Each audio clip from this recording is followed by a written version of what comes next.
I'm always surprised that when leadership is discussed, and rightfully so, it is discussed constantly and with much passion, that more often than not, the prevailing theme is character.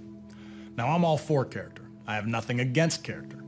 A leader will be worth little without it, and can expect an untimely end to their leadership journey if character flaws abound. My issue is that most folks who need and/or seek leadership training or guidance have already established and often entrenched character traits. Smart wisdom in the psychology of character says that as early as 8 years old, we've basically learned the major lessons of right versus wrong, good and evil, empathy, and so on. I hate to be a fatalist, but I think there's a whole lot about teaching leaders that we can't control or reverse engineer. Here's the good news. Almost anything can be taught.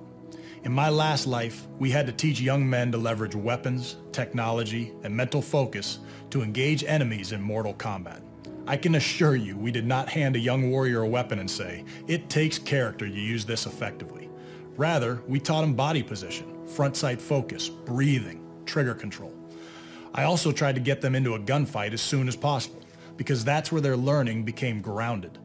Now, did I want my shooters to be men of character? You bet your sweet you know what I did. But that's not how we taught them to shoot. We had to focus on the X's and O's first.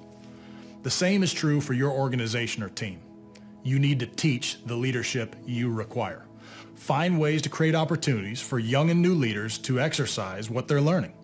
While it's probably not the best idea to get your team into an actual gunfight, you need to get them into the pressure cooker immediately. Put them in situations where they are forced to put into action the skills that they've been learning. Then evaluate their performance. Do they need more polish? Are they ready for more? Did they fall apart in such a way that they need to be shifted to another position?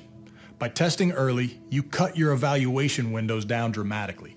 Time is our greatest resource and the only thing we ain't getting any more of. So let's focus our efforts to get maximum output with minimum input.